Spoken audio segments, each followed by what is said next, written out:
Tom Cruise has good reason to be pretty happy with the way his life has turned out. I'm really proud to have made the films that I've made and the choices and the people that I've worked with, the times that I've had, and I think I've never taken for granted the opportunities. Things didn't get off to such a great start for the boy from Syracuse in New York who was bullied in school and suffered learning difficulties. You know, I was diagnosed with being dyslexic, and I really had a hell of a time learning. A hell of a time. It was very difficult. But as he began trying to build a career as an actor, he found innovative ways of getting round his condition. As successful as I was, I always saw the mountain. I knew there was a limit to what I could do with my life. But that attitude changed when he was cast in the Generation X classic Risky Business, which immediately catapulted Thomas Cruise Maypother III into the upper echelons of Hollywood's A-list, and he's remained there ever since. Perhaps one of the secrets to his enduring success lies in his deep commitment to every project he undertakes.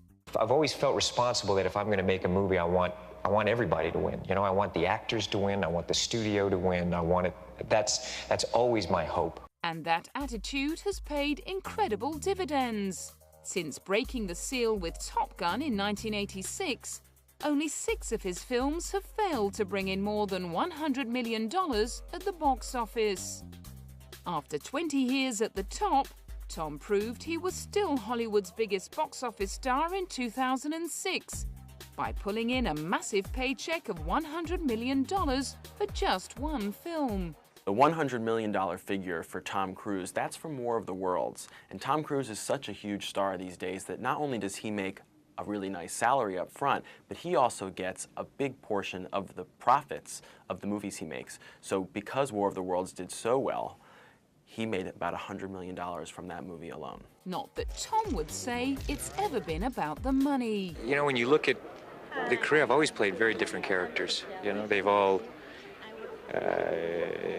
been very different, from Taps to Rain Man, Born on the 4th of July, Interview with a Vampire. I've always, you know, for me personally, I want a challenge. So I felt, you know, I really feel, I mean, definitely, you know, each one, some of them are extremely different, but yeah, I'm always looking for that. I'm always looking for a challenge.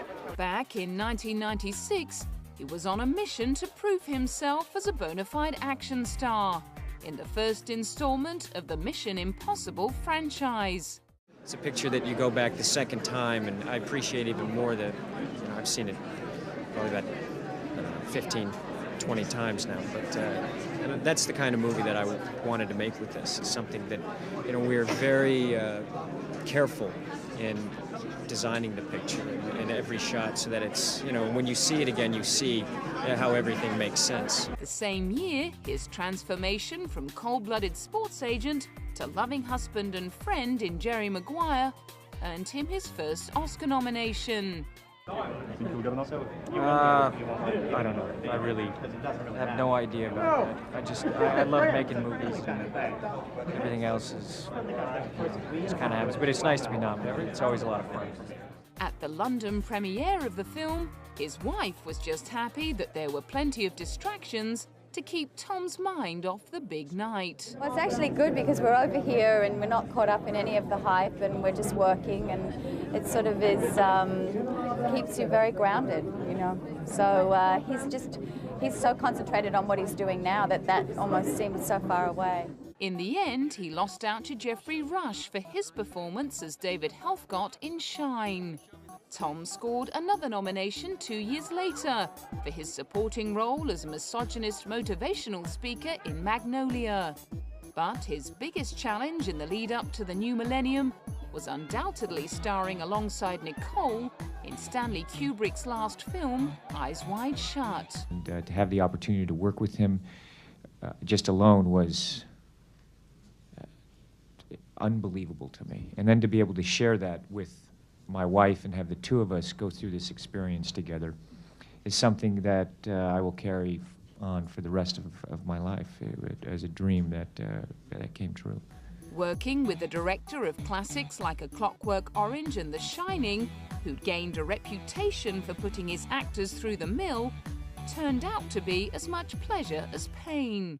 You know, when you're working with him, it really wasn't convoluted or complex necessarily, you know, in terms of his communication, but he was incredibly intelligent, and he was not at all pretentious about it. He didn't try to, you know, throw it in your face. He was very down to earth. The film's theme of sexual obsession and depictions of orgies led to heavy censorship in the US, but made it the most hotly anticipated film of the year. This is very exciting for me to be here tonight and to be able to share this picture with you.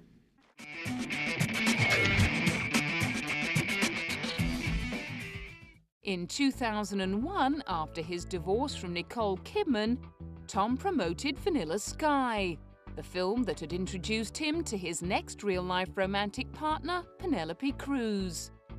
By now, he'd become such a bankable star that he was commanding a huge percentage of his film's profits on top of his $20 million salary. 2002 brought Hollywood's biggest box office star and most successful director together for the first time to create a big-screen interpretation of the Philip K. Dick short story, The Minority Report. As film lovers salivated at the prospect of a Spielberg-Cruz collaboration, Tom's enthusiasm only heightened the excitement. He's amazing. He's, you know, what else can I say that hasn't been said about Steven? But having had the, you know, known him as a friend and then having that opportunity to work with him as a director and have him direct me, I can say every day was a lot of fun. It was exciting and surprising. He's just a master storyteller. The blockbusting sci-fi thriller set in 2054 depicted a Washington, D.C. where murder has been eliminated, thanks to the visions of three psychic beings who can accurately predict when a murder is about to be committed. On the strength of their evidence, the guilty are caught, convicted and punished before they can commit the crime. Tom was blown away with the film's vision of the future. It's exciting, and it's something that, you know, in some ways a warning to society, but also, you know, to be able to embrace the potential of what we're capable of doing. The enormous scope of the $140 million film, which introduced viewers to technologies that have since been developed in the real world, required incredible commitment from everyone involved. And Steven was deeply impressed with his star's focus. Like working with a great partner who understood every aspect of the movie I wanted to make and who supported me in it and who gave me so much of himself as an actor. He just gave me everything he had as an actor, and whenever I needed it, he was there for me. But he was there for me 15 years as my friend. And it was great that that friendship leaked into the movie and became part of why he's so good in the film. Swamped by fans at the London premiere of the movie, Tom remained as touched as ever by their devotion. I don't ever expect it, and when it happens, it's really lovely. My days aren't like this every day. I don't wake up and go to work. It's not like this all day, so it's fun. In fact, Tom is well known for his graciousness, taking the time to work the long lines of fans who have queued for hours for autographs. For me, I look at people come out to say hello to me, and not only is it bad manners not to say hello, but it's something that I enjoy. These people come out and say, hey, they're just so warm. How can you not want to go and say hello? I like people. In 2004, the culture he was privileged to explore was that of 19th century Japan for his film The Last Samurai, in which he played an American captain who becomes immersed in the spirit of ancient samurai. The role called for some very rigorous preparation. I trained for 8 months prior to shooting the film, and I was fortunate enough to have these guys who were very generous with me and helped me considerably. Both of them are, you know, he's incredibly athletic. And I ended up, I put on 20 pounds for the movie for the character and also to be able to carry the swords and to wear the armor. But I had to change my whole body, which it was great because as I was developing the character and learning and studying, my body was changing and I was becoming more and more the character of Algren. His extraordinary dedication to the role earned him a Golden Globe nomination and great respect from the film's director Edward Zwick. Everything that he gets in terms of the attention is deserved, because when you work as hard as he does, and he's committed for 2 years to this, and it was a commitment that was physical and emotional and very intense. So obviously I'm very happy for him. Then, after playing an assassin in the Michael Mann thriller Collateral, it was straight down to the business of bringing H.G. Wells' classic novel War of the Worlds to the big screen, with his old buddy and Minority Report collaborator Steven Spielberg.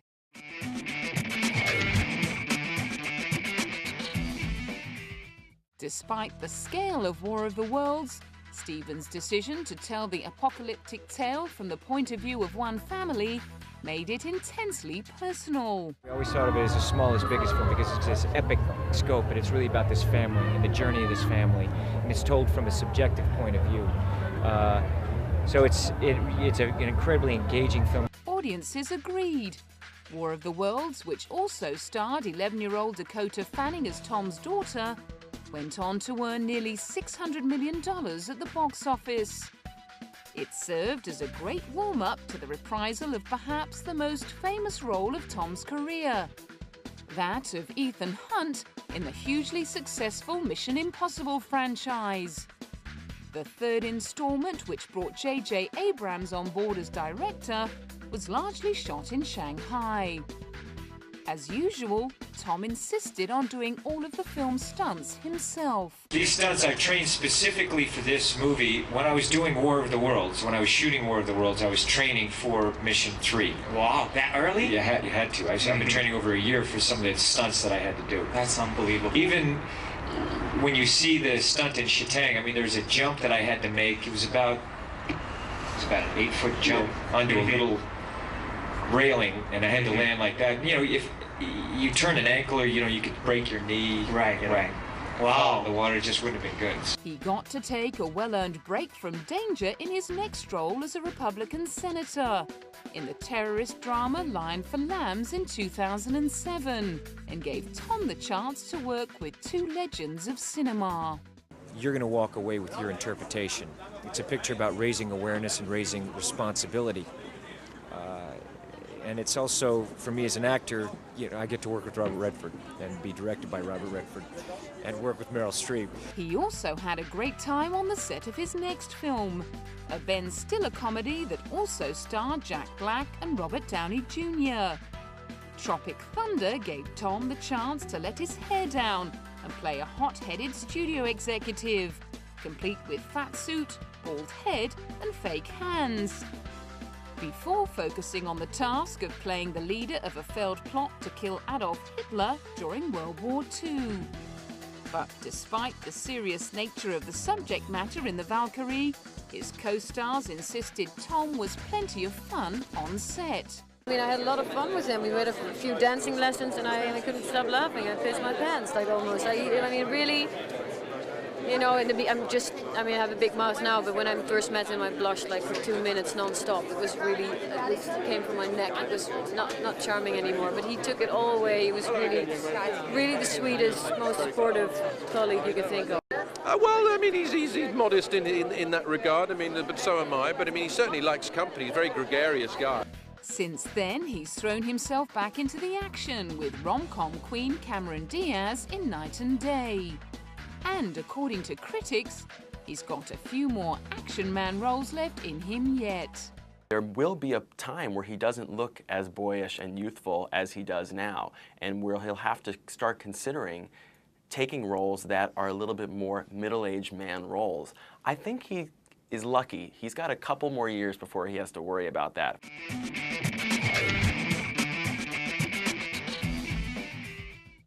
While Tom's films have been raking in the big bucks at the box office, the gossip magazines have been selling millions of copies off the back of his private life. His 1987 marriage to actress Mimi Rogers has been well documented, not least because of the belief that it was Mimi who first introduced him to Scientology. However, it came as a shock to many celebrity watchers when a 61-year-old Cher declared on the Oprah Winfrey Show in 2008 that she had had a secret romance with Tom in the mid-1980s. Describing him as the most adorable man you can imagine, she remembered him as a very private person. They reportedly split up when Tom went to Chicago to film The Color of Money in 1985. And within 2 years, he'd married Mimi. Having just starred in Someone to Watch Over Me opposite Tom Berenger, Mimi was making something of a name for herself. But she couldn't compete with the meteoric rise of her husband, who was fast becoming the hottest property in Hollywood. By 1990, it appeared that Tom may have been ploughing all of his sexual energy into his career. Mimi has allegedly since claimed that they split because of Tom's desire to become celibate in order to preserve the purity of his instrument.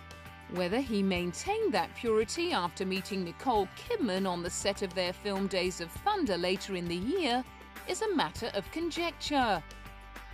Either way, he ended up marrying the Australian actress on Christmas Eve of 1990, 10 months after his divorce from Mimi.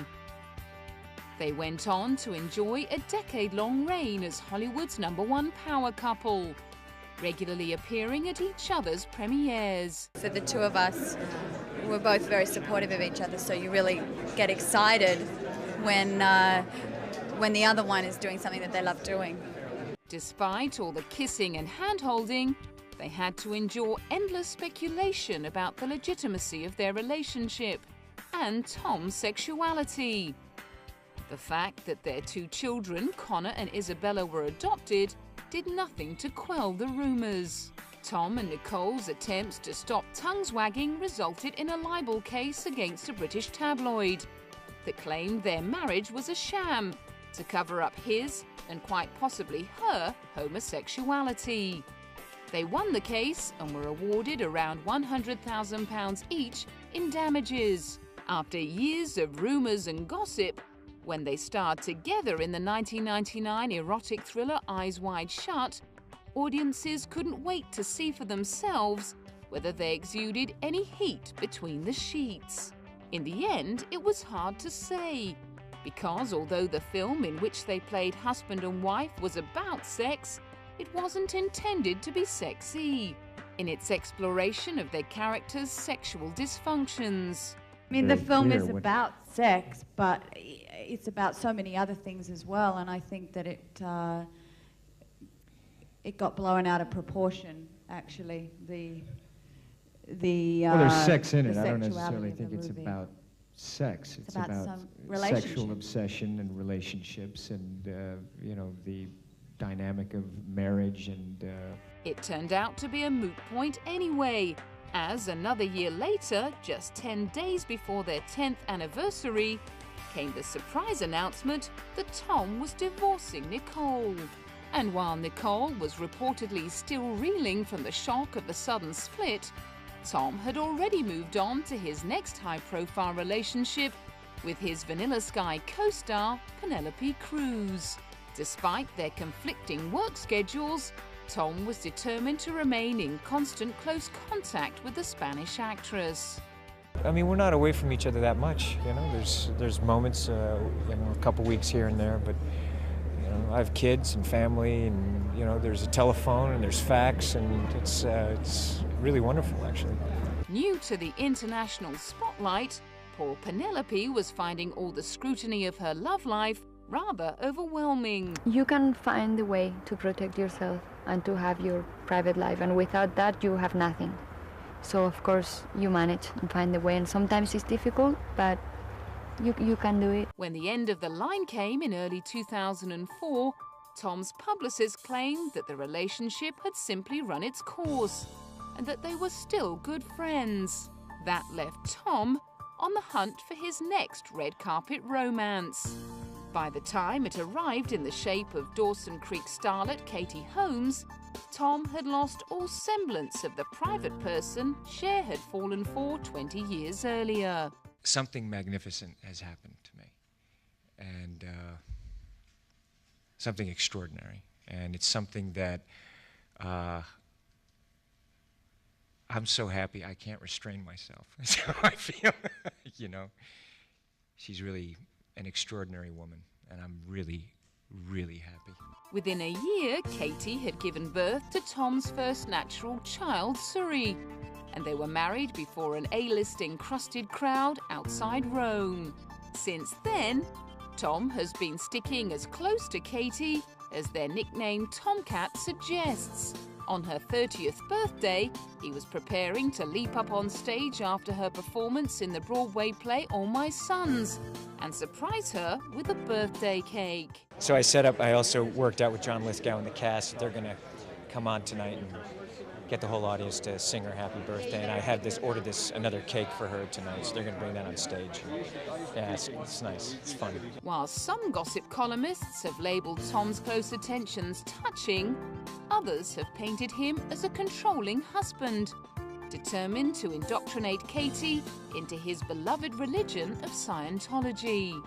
In his unauthorized biography, Andrew Morton comments on how he believes Katie has changed since marrying Tom. Interviewers who remember her for this bright, sparky, clear-eyed girl now call her Dead-Eyed Katie. Months before, she was just an ordinary aspiring actress, and here she was a few months later standing up and joining in wild applause with the rest of the Scientologists as they hailed the destruction by bombs and grenades of psychiatry. It wasn't the first time that Tom's allegiance to the church, founded by sci-fi writer L. Ron Hubbard in 1954, had come under fire. In 2005, controversy erupted after Tom publicly criticised his Endless Love co-star Brooke Shields for taking and promoting the use of Paxil to cope with postnatal depression. After a war of words in the media, Tom reportedly apologised and invited Brooke to his wedding to Katie the following year. But with rumours continuing to fly about Tom's religious beliefs and the state of his marriage, Katie very wisely decided to pay no attention to media gossip. I don't read much of that stuff because it's not my life, you know. I'm concentrating on my life, and I've never been happier. It's wonderful.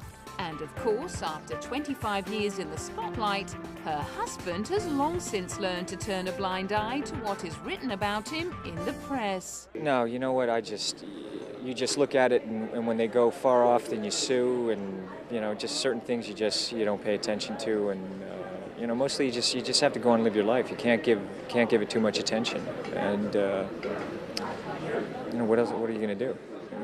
What are you going to do? We're here, we love, you know, what we do, we love films, we love, you know, and feel privileged to be doing something that we enjoy doing, and so the other stuff, you just can't give it too much credence.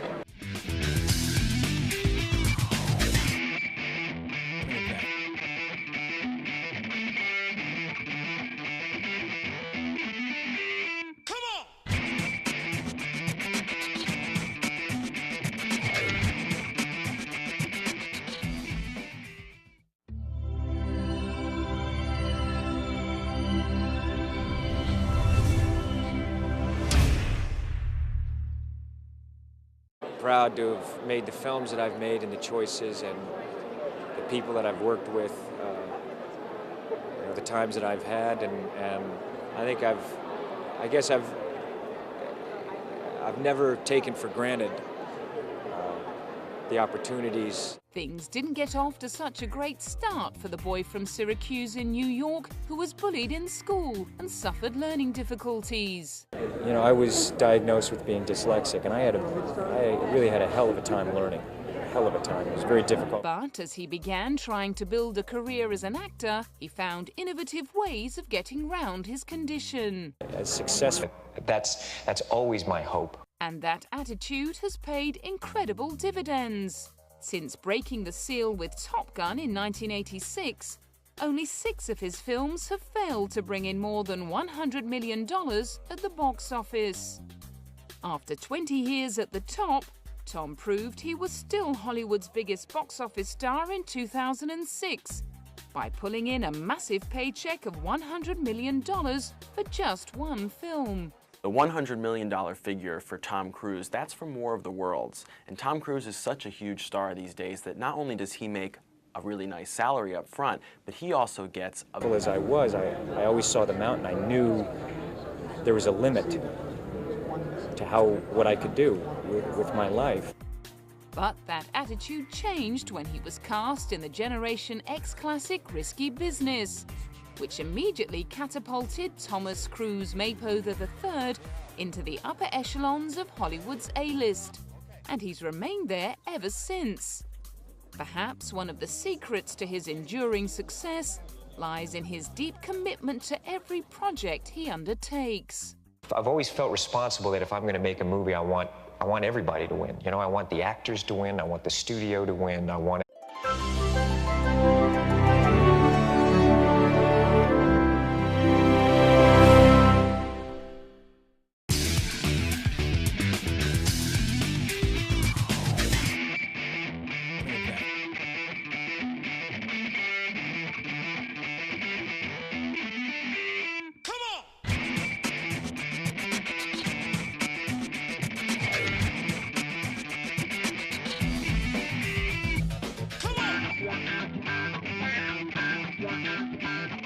Tom Cruise has good reason to be pretty happy with the way his life has turned out. I'm really a big portion of the profits of the movies he makes. So because War of the Worlds did so well, he made about $100 million from that movie alone. Not that Tom would say it's ever been about the money. You know, when you look at the career, I've always played very different characters. You know, they've all been very different, from Taps to Rain Man, Born the 4th of July, Interview with a Vampire. I've always, you know, for me personally, I want a challenge. So I felt, you know, I really feel, I mean, definitely, you know, each one, some of them are extremely different. But yeah, I'm always looking for that. I'm always looking for a challenge. Back in 1996,